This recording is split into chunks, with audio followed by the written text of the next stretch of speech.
Hello students, आइए आज हम पढ़ते हैं फोटो हेलोजिनेशन। सबसे पहले देखते हैं इस रिएक्शन में होता क्या है। हमने एक एग्जांपल लिया जिसमें we have taken methane. Methane की रिएक्शन हम क्लोरीन के साथ करा रहे हैं। क्लोरीन के साथ रिएक्शन करने के बाद कुछ ऐसा होता है, CH4 का एक हाइड्रोजन रिप्लेस होकर वहां पे एक हेलोजन आ गया। ये हेलोजन आने के बाद रिएक्शन स्टॉप हो जाती है।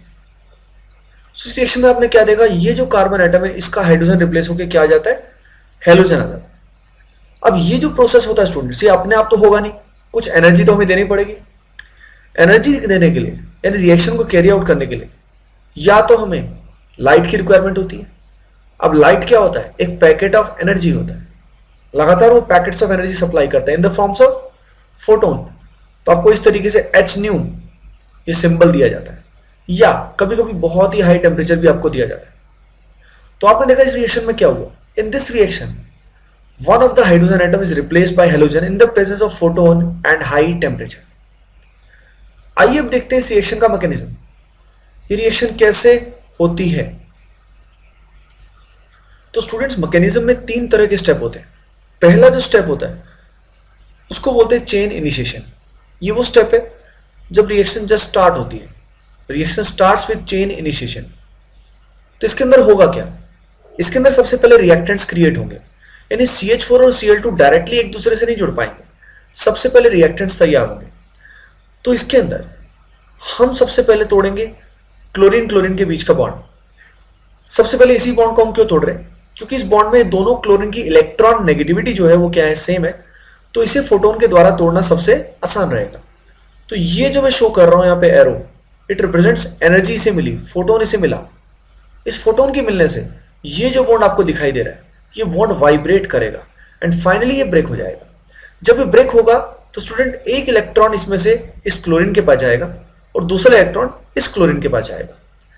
ये जो बॉन्ड ब्रेकिंग होती है, इस बॉन्ड ब्रेकिंग को स्टूडेंट्स हम क्या बोलते हैं, होमोलिटिक बॉन्ड ब्रेकिंग। वैसे तो आपने शायद पहले पढ़ा हुआ होगा, पर स्टिल मैं एक बार दोबारा बता देता हूं। इस कारण यहाँ पे Cl पे एक इलेक्ट्रॉन आ जाएगा। पहले से ही इसके पास 3 लॉन पेयर अवेलेबल है, पर हमने यहाँ पे एक इलेक्ट्रॉन और दिखाया है।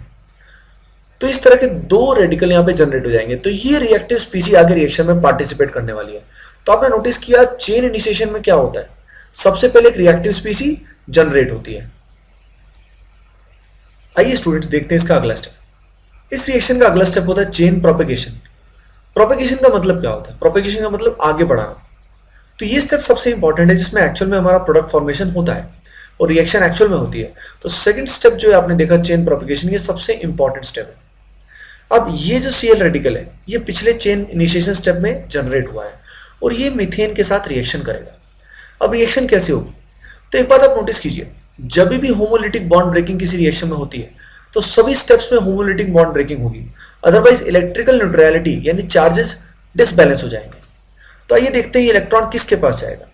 अब ये इलेक्ट्रॉन जो होता है एक्चुअल में इस इलेक्ट्रॉन के पास जो चार्ज होगा वो क्या होगा, नेगेटिव चार्ज होगा। और नेगेटिव को तलाश किसकी होती है, पॉजिटिव चार्ज की। तो नोटिस कीजिए कार्बन और हाइड्रोजन एटम के बीच में इलेक्ट्रॉन नेगेटिविटी डिफरेंस होने की वजह से ये जो हाइड्रोजन है इस पे पार्शियल पॉजिटिव चार्ज यानी इलेक्ट्रॉन डेफिशिएंसी क्रिएट होगी। तो ये जो क्लोरीन का इलेक्ट्रॉन है ये एकमात्र इलेक्ट्रॉन इस H के पास जाएगा। एरो को नोटिस कीजिए, ये एरो हाफ है। अब इस प्रोसेस में क्लोरीन और हाइड्रोजन में बॉन्ड तभी बनेगा जब इस कार्बन हाइड्रोजन का ये वाला बॉन्ड ब्रेक होगा और इसका एक इलेक्ट्रॉन यहां पे आएगा, क्योंकि इलेक्ट्रॉन जब 2 होंगे तभी बॉन्ड फॉर्मेशन हो सकता है। तो एक इलेक्ट्रॉन H को मिलेगा, एक इलेक्ट्रॉन Cl की तरफ से आएगा और दोनों के बीच में एक नया सिग्मा बॉन्ड बनेगा और ये वाला बॉन्ड ब्रेक होके एक हिस्से का इलेक्ट्रॉन अपने हिस्से का कार्बन को मिल जाएगा। तो इस प्रोसेस में CH3 रेडिकल जनरेट हो गया। अब ये रिएक्टिव स्पीसी जो है CH3 रेडिकल, ये किससे रिएक्शन करेगी, ये या तो रिएक्शन कर सकती है Cl रेडिकल से जो ऊपर चेन इनिशिएशन में बना है, या ये रिएक्शन कर सकती है जो Cl2 अभी भी अवेलेबल होगा मीडियम के अंदर। तो एक्चुअल में Cl2 जो होगा ये रिलेटिवली ज्यादा क्वांटिटी में अवेलेबल होगा, इसीलिए ये CH3 रेडिकल उसी से रिएक्शन करेगा। अब ये इलेक्ट्रॉन किसके पास जाएगा, ये इलेक्ट्रॉन किसी एक क्लोरीन एटम के पास जाएगा। पर कार्बन और क्लोरीन के बीच में बॉन्ड तभी बनेगा स्टूडेंट्स जब ये बॉन्ड यहां से ब्रेक होगा। ये बॉन्ड ब्रेक होने के बाद इसका एक इलेक्ट्रॉन इधर जाएगा, एक इलेक्ट्रॉन इधर जाएगा। जिस कारण कार्बन और क्लोरीन के बीच में एक बॉन्ड बनेगा और यहां CH3Cl बन जाएगा, साथ में एक Cl रेडिकल जनरेट होगा। तो स्टूडेंट्स देखिए, ये CH3Cl जो जनरेट हुआ, ये हमारा मेजर प्रोडक्ट है इस रिएक्शन। तो आपने देखा मेजर प्रोडक्ट जो बनता है वो चेन प्रोपेगेशन स्टेप में बनता है। एक और स्टेप इसके अंदर होता है, that step is not very important पर स्टिल आपको आना चाहिए। That is the third type of step. ये जो स्टेप होता है, इस स्टेप को बोलते हैं स्टूडेंट्स चेन टर्मिनेशन। आप सभी ने वर्ड सुना होगा चेन टर्मिनेशन। चेन टर्मिनेशन का मतलब होता है चेन का बंद हो जाना। तो नोटिस कीजिए, ऊपर वाले केस में जितने भी रेडिकल टाइप के बने, जैसे देखिए एक Cl रेडिकल यहां पे बना, एक CH3 रेडिकल यहां पे बना, तो जितने भी यहाँ पे रेडिकल बने हैं वो जैसे भी आपस में कंबाइन कर सकते हैं। जैसे Cl रेडिकल के साथ वापस कंबाइन होके क्या बना सकता है, Cl2 वापस रीजनरेट कर सकता है। ये दोनों इलेक्ट्रॉन आपस में एक एक इलेक्ट्रॉन शेयर करेंगे और एक नया बॉन्ड बनाएंगे।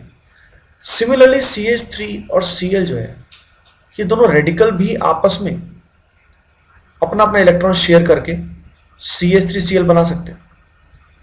तो स्टूडेंट नोटिस कीजिए, इन स्टेप्स के अंदर चेन टर्मिनेट हो रही है और कोई नया रेडिकल जनरेट नहीं हो रहा है। तो ये पहचान है चेन टर्मिनेशन की, कि इसके अंदर कोई रेडिकल जनरेट नहीं होता है। तो चेन यहाँ पे क्या हो जाती है, टर्मिनेट यानी खत्म हो जाती है। तो आप देख सकते हैं पहले स्टेप में इनिशिएशन में सिर्फ रेडिकल बने थे, प्रोपेगेशन में रेडिकल भी बना था प्लस एक न्यूट्रल प्रोडक्ट भी बना था, और टर्मिनेशन में आपने देखा कोई नया रेडिकल जनरेट नहीं हुआ, सिर्फ रेडिकल कंज्यूम हुए। तो टर्मिनेशन में रेडिकल कंज्यूम होते हैं। तो तीन तरह के स्टेप हमने देखे, chain initiation, then chain propagation and then chain termination. सबसे इंपॉर्टेंट में कौन सा था स्टूडेंट्स, याद कीजिए, चेन प्रोपेगेशन। आइए अब देखते हैं इसके क्वेश्चंस कैसे करें। अब इन क्वेश्चंस में हमें निकालना है टोटल मोनो हेलोजिनेशन प्रोडक्ट्स, यानी यहां पे एक ही हेलोजन अपने को सब्स्टिट्यूट करना होगा हाइड्रोजन को रिप्लेस करके। तो सबसे पहले स्टूडेंट्स हम क्या नोटिस करेंगे, जैसे पहले क्वेश्चन में प्रोपेन हमें दे रखा है, इस प्रोपेन की रिएक्शन करनी है हमें क्लोरीन के साथ in the presence of light. तो नोटिस कीजिए, ये जो हाइड्रोजन यहाँ पे अवेलेबल है, ये हाइड्रोजन हटके यहाँ पे क्या आ सकता है, Cl आ सकता है। तो हमने हाइड्रोजन को रिप्लेस करके Cl यहाँ पे प्लेस किया। सिमिलरली ये जो कार्बन आपने देखा, इस कार्बन पर भी हम हाइड्रोजन हटा सकते हैं और ये हटा के हम Cl यहाँ पे प्लेस कर सकते हैं। ठीक है, तो अब टोटल पॉसिबल प्रोडक्ट्स जो है वो कितने हैं स्टूडेंट्स, 2 है। अगला क्वेश्चन देखते हैं। अगले क्वेश्चन में देखिए, अगर हमें ब्रोमीन को प्लेस करना है, हाइड्रोजन को हटाना है, तो एक पॉसिबिलिटी ये है, ये लेफ्ट कॉर्नर और राइट कॉर्नर दोनों सेम पॉसिबिलिटी रिप्रेजेंट करते हैं और ये दोनों सेम पॉसिबिलिटी रिप्रेजेंट करते हैं। तो बेसिकली 2 तरह के स्ट्रक्चर हम बना सकते हैं। एक स्ट्रक्चर ये बन सकता है स्टूडेंट्स, और दूसरा स्ट्रक्चर बन सकता है कुछ ऐसा। अब एक बात नोटिस करते हैं, जब मैंने Cl को इस पर्टिकुलर कार्बन पे प्लेस किया, तो ये जो कार्बन एटम है, ये सेंटर क्या बन गया, कायरल सेंटर बन गया। ये मैं एज्यूम करूंगा कि आपको कायरल सेंटर आता है। तो ये जो क्लोरीन एटम है, आप सभी को पता है, या तो ये वेज पोजीशन में लाई करेगा, या यही क्लोरीन किस में लाई करेगा स्टूडेंट्स, डैश पोजीशन में लाई करेगा, जिस कारण यहाँ पे एनांशोमर्स क्रिएट हो जाएंगे। ये दोनों एक दूसरे के क्या होंगे, एनांशोमर्स। तो अगर इसमें टोटल आइसोमेरिक प्रोडक्ट्स की बात करें तो 2 की बजाय आंसर क्या आएगा स्टूडेंट्स, 3 आएगा। लेकिन अगर सिर्फ स्ट्रक्चर्स की बात करें तो स्ट्रक्चर कितने आएंगे, 2 आएंगे, क्योंकि इन दोनों का स्ट्रक्चर जो है, कनेक्टिविटी जो है 2 डायमेंशन में दैट इज सेम, 3 डायमेंशन में they are different. So answer will be 2 in case only structures are required, and answer will be 3 in case total products including stereoisomers are counted. Let us take this example. एक और example हम लेते हैं। हमने लिया यहाँ पे pentane. Pentane में हमने फोटो हेलोजिनेशन किया। आइए देखते हैं कितनी पॉसिबिलिटी आएंगी। सबसे पहले देखते हैं कितने पॉसिबल स्ट्रक्चर्स होंगे। एक कार्बन ये पॉसिबल है, एक कार्बन ये पॉसिबल है, और एक कार्बन ये पॉसिबल है, जहां से हम हाइड्रोजन को रिप्लेस कर सकते हैं। ये वाला carbon right most and this left carbon, both are identical, एक जैसे। सबसे पहले लेटेस्ट से हमने Cl को यहां लगाया, फिर हमने स्टूडेंट सीएल को कहां पे लगाया, यहां पे प्लेस किया, एंड इन दिस केस हमने सीएल को प्लेस किया यहां पे। अब आइए देखते हैं पहले केस में, हमने यहां देखा कि कोई कायरल सेंटर जनरेट नहीं हुआ है, तो सीएल के वेज और डैश में जाने से इसके स्टीरियो आइसोमेरिक रिलेशन में कोई फर्क नहीं पड़ेगा, ये जैसा है वैसा ही माना जाएगा। So this is only one. Second case में नोटिस कीजिए, ये सेंटर कायरल बन गया, यानी इसकी दो कॉन्फ़िगरेशन पॉसिबल होंगी, या तो वेज में या डैश में। डैश वाला इसी का एनांशोमर माना जाएगा, तो अगर स्ट्रक्चर की बात करेंगे तो एक प्रोडक्ट माना जाएगा, नहीं तो इंक्लूडिंग स्टीरियोआइसोमर इसको दो माना जाएगा, एंड अगले केस में भी ये एक ही होगा। तो टोटल आंसर कितना आएगा स्टूडेंट्स, टोटल आंसर इसका आएगा 4 इंक्लूडिंग स्टीरियोआइसोमर एंड 3 एक्सक्लूडिंग स्टीरियोआइसोमर। आइए इसको थोड़ा और डिटेल में एनालाइज करते हैं। इन द नेक्स्ट क्वेश्चन, इस क्वेश्चन को देखते हैं। इस क्वेश्चन में देखिए कौन कौन सी पॉसिबिलिटी होगी जहां जहां से हम एच को रिप्लेस कर सकते हैं। एक पॉसिबिलिटी ये आएगी, ये दोनों पॉसिबिलिटी सेम है तो आप किसी एक को लीजिए। नेक्स्ट पॉसिबिलिटी इज दिस, अगली पॉसिबिलिटी ये होगी, एंड अगली पॉसिबिलिटी ये होगी। सब जगह पे Cl हम प्लेस करते हैं हाइड्रोजन को हटा के, तो पहले केस में क्लोरीन यहां पे आएगा, in the second case chlorine हम यहां पे प्लेस करेंगे स्टूडेंट्स। थर्ड पॉसिबल स्ट्रक्चर जो आएगा वो ये रहेगा, एंड फोर्थ पॉसिबल स्ट्रक्चर जो होगा वो ये रहेगा। अब इसमें देखते हैं स्ट्रक्चर्स की अगर बात करें तो कितने पॉसिबल स्ट्रक्चर्स आए, 4। लेकिन मान लीजिए आपसे पूछा गया इंक्लूडिंग स्टीरियोआइसोमर्स बताइए कितने इसके प्रोडक्ट्स बन सकते हैं। तो देखते हैं, जब Cl यहां पे आया, ऐसे केस में बगल वाला जो कार्बन है ये बन गया कायरल, यानी Cl जुड़ा तो इस कार्बन पे था और कायरल बन गया राइट वाला।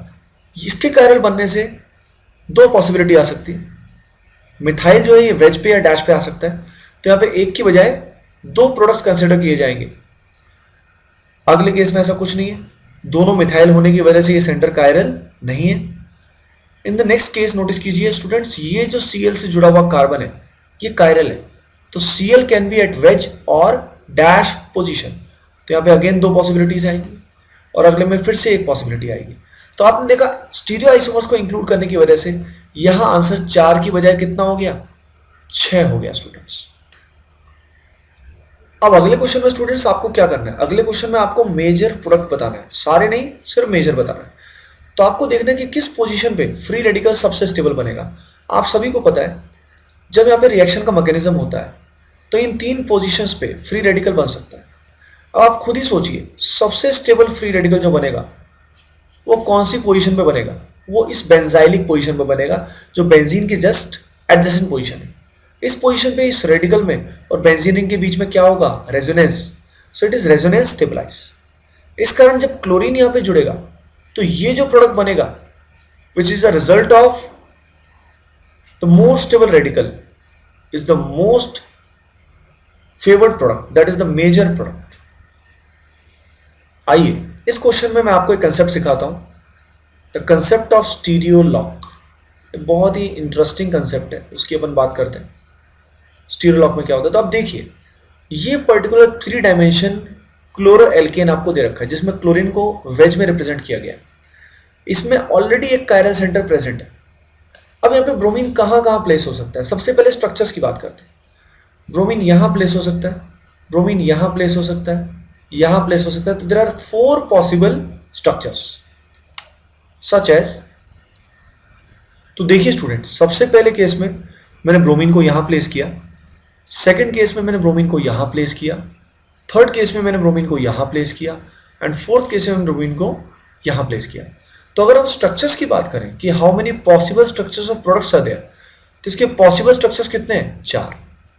लेकिन अब हमें इसमें including stereoisomers total possible products बताने। तो नोटिस कीजिए जब ब्रोमीन इस कार्बन पे लगेगा तो ये जो कार्बन है इसमें Cl की कॉन्फ़िगरेशन जो है, यानी जैसे वेज में है ये वेज में ही रहेगा। खुद ही सोचिए डैश में क्यों जाएगा, तो इस केस में कायरल सेंटर प्रेजेंट है और इस कायरल सेंटर की कॉन्फ़िगरेशन फिक्स है, ये वेज से डैश में नहीं जा सकता। तो यहाँ पे प्रोडक्ट जो बनेगा वो एक बनेगा डिस्पाइट हैविंग कायरल सेंटर। तो कायरल सेंटर जब नया होता है तो वो फ्लेक्सिबल होता है, it can be at wedge position और डैश पोजिशन। पर यहाँ पे जो कायरल सेंटर है ये पहले से ही क्या है, स्टीरियो लॉक है। मतलब जब तक ये लॉक ब्रेक नहीं होगा तब तक ये Cl अपनी पोजीशन को मेंटेन करेगा, यानी ये वेज है तो वेज में ही रहेगा। अगले केस में देखते हैं। अगले केस में नोटिस कीजिए, ये सेंटर कायरल है और यहां हम एक की बजाय कितने प्रोडक्ट लेंगे, 2 लेंगे।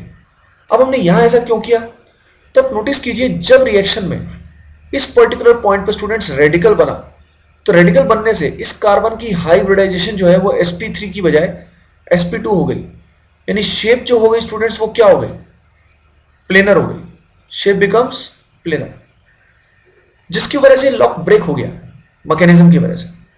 अब जब इसकी शेप प्लेनर है तो जो ब्रोमीन इस पे अटैक करेगा, ब्रोमीन जो इस पे जुड़ेगा, वो ब्रोमीन फ्रंट की तरफ से भी जुड़ सकता है या बैक की तरफ से भी जुड़ सकता है, यानी bromine can come from wedge as well as dash.